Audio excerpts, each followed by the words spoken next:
কংক্রিটের এই জীবনে সবচাইতে সহজ কাজ সম্ভবত বোর হয়ে যাওয়া। সারাদিন এটা থেকে ওটা স্ক্রল করে এক অ্যাপ থেকে আরেক অ্যাপে যাওয়া এবং একটু পরেই আর কিছু করার না থাকা এবং জীবন নিয়ে হতাশ হয়ে যাওয়া। হঠাৎ করেই মনে হওয়া যে আসলে আমাদের কেউ নেই, অথবা কেউ বুঝি আমাকে বোঝে না। তখন হয়তো আমরা বন্ধুদের সাথেই থাকি, কিন্তু তারপরেও আমাদের মনে হয় যে আমরা খুব একা। তো এইসব সিচুয়েশন থেকে আমাদের বের করে আনার জন্য সানশাইন হিসেবে সবসময় কাউকে পাওয়া যায় না। আমাদের অন্ধকার জীবনটাকে আলোকিত করতে হয় আমাদের নিজেদেরকেই।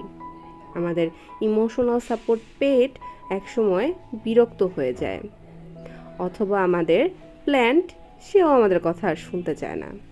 তখন আমাদের রক্ষা করতে হয় নিজেকেই। তো আমার ক্ষেত্রে এটা যে করেছে সেটা হচ্ছে আমার notebook, notebook, notebook, notebook, notebook, notebook, notebook, notebook এবং নোটবুক। আমরা যখন সব কিছু নোটবুকে লিখে রাখতে শিখে যাই, আমাদের কষ্টগুলো হোক বা আমাদের আনন্দগুলো, তখন জীবন অনেকটা সহজ হয়ে যায়। এবং এটা শুরু না করা পর্যন্ত আসলে রিয়েলাইজ করা যায় না, যেটা আমি নিজে করেছি। বিশেষ করে 2024 সালে আমার ক্যারিয়ার চেঞ্জ হয়েছে, আমার পড়ালেখা শেষ হয়ে গিয়েছে, আমার অনেক উত্থান পতন গিয়েছে, এবং এগুলো কোপ আপ করতে আমাকে সহায়তা করেছে আমার নোটবুক। যেহেতু আমরা এই বন্ধুদের কাছে এখন আর নেই, তো তাদেরকেও সবসময় পাওয়া যায় না, এসব ক্ষেত্রে আমাকে নোটবুকই হেল্প করেছে। এবং এই নোটবুকের মাধ্যমে আমি আমার নিজেকে সেভ করেছি, নিজের জন্য নিজে আলো হয়ে এসেছি। তো আমি কিভাবে নোটবুক ব্যবহার করে নিজে সেভ করলাম, সেটাই আপনাদেরকে শেখাবো। তো আমার যে এতগুলো নোটবুক দেখতে পাচ্ছেন, এগুলোর মাধ্যমে আমি আসলে ওভার কনজামশনকে প্রমোট করছি না। এগুলোর সবগুলোর পারপাস আছে। যেমন এই ছোট যে নোটবুকটা, এটার মাধ্যমে আমি আমার মোবাইল অ্যাডিকশন থেকে রক্ষা পেয়েছিলাম। এটাকে নিয়ে আমি আলাদা একটা ভিডিও বানাবো। এখানে আমি যেটা করতাম যে আমার যখন মোবাইল চালাতে ইচ্ছা করতো, তখন আমি মোবাইলটা না নিয়ে এইটা হাতে নিয়ে যা মন চায় তাই লিখতাম। তো এটাই হচ্ছে সবচেয়ে সহজভাবে বলার। এটাতে আমি লিখে রেখেছিলাম 2024-এ আমি কি কি করেছি, প্রত্যেক দিনের টু ডু লিস্ট যেটাকে বলে, সেটা আমি এখানে লিখেছি। দেখতে পাচ্ছেন অনেক প্রতিদিনের টাস্কগুলো লেখা আছে।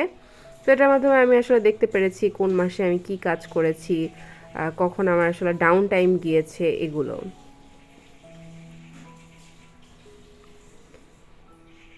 এই নোটবুকটাতে আমি আমার হিসাব নিকাশ লিখে রাখতাম। যখন আমি রাজশাহীতে থাকতাম, তখন প্রতিদিনের হিসাবগুলো আমি লিখে রাখতাম, তাতে করে হচ্ছে এক্সপেন্ডিচারটা বোঝা সহজ হয়।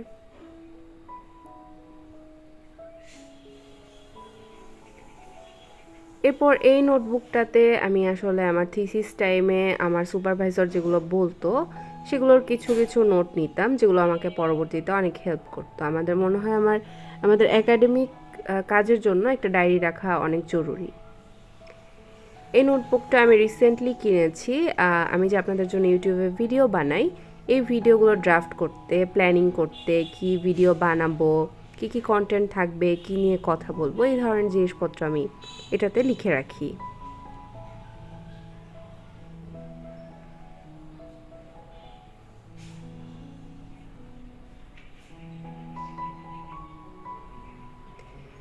এই নোটবুকটাতে আমি কিছু প্রফেশনাল জিনিস লিখে রেখেছি, কিছু কিছু জায়গায় অ্যাপ্লাই করা এই ধরনের জিনিসপত্র লিখে রেখেছি, খুবই ইম্পর্টেন্ট ইনফরমেশন যেগুলো।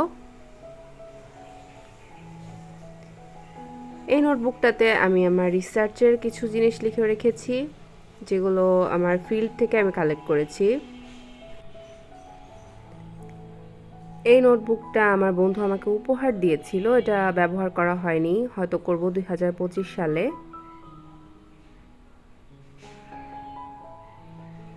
এই নোটবুকটাতে আমি আমার রিসার্চের বিভিন্ন জিনিস লিখে রেখেছি।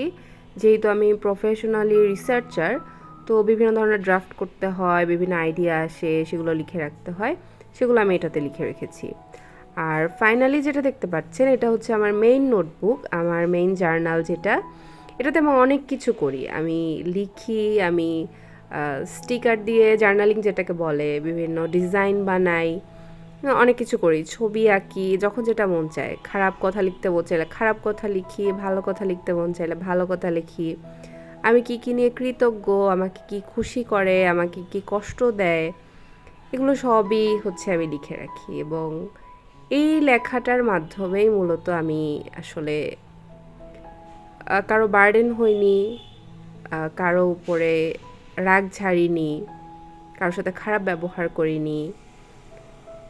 এই যে জিনিসটা আমি এখানে বানিয়েছি, the more you feel your feelings the easier it gets to understand them, এটা হচ্ছে পুরো ভিডিওটার কি বলবো মূল কথা। যে আপনি যখন সব কিছু লিখতে শুরু করবেন, আপনি নিজেকে আরও ভালোভাবে বুঝতে পারবেন, এবং নিজেকে বুঝতে পারলে আপনি বুঝতে পারবেন আপনার কখন কোনটা করা দরকার, কখন কিভাবে করলে আপনি খারাপ জিনিসগুলোর সাথে কোপ আপ করতে পারবেন, কখন কি করলে আপনি খুশি হবেন, কষ্টগুলোকে কিভাবে আরও ভালোভাবে বুঝতে পারবেন।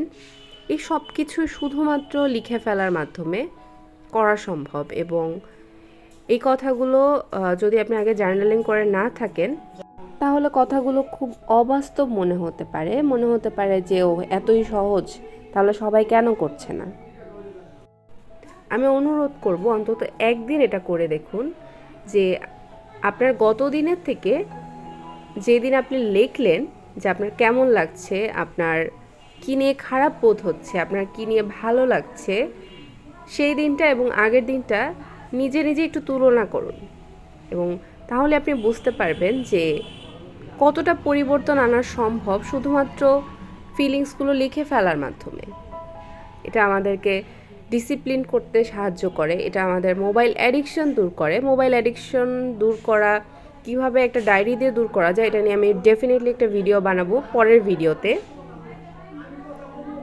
তো আরেকটা বিষয় হচ্ছে যে আমাদের মনে হতে পারে যে কি লিখবো, আমার তো হাতের লেখা সুন্দর না, বা হচ্ছে যে আমি বুঝি না কি লিখতে হয়। কিছুই জানতে হবে না, এটা তো আপনার ডায়েরি, তাই না? আপনি ছাড়া কেউ দেখবেও না, আপনি ছাড়া কেউ জানবেও না। আপনার যেটা করতে হবে যে আপনার যদি অনেক রাগ হয় এবং আপনার সামনে যদি যার উপর আপনার রাগ হয়েছে সে থাকে, তাকে যে কথাগুলো বলে আপনার রাগটা ঝাড়তেন ওটাই লিখে ফেলুন। অথবা আপনার যদি অনেক খুশি লাগে, কেন খুশি লাগছে, হয়তো আপনি আজকে খুব ভালো একটা খাবার রান্না করেছেন, সেটা নিয়ে আপনার খুব আনন্দ লাগছে, তো সেটাই লিখুন যে আমি আজকে একটা রান্না করেছি যেটা আমি আসলে অনেক আনন্দ পেয়েছি।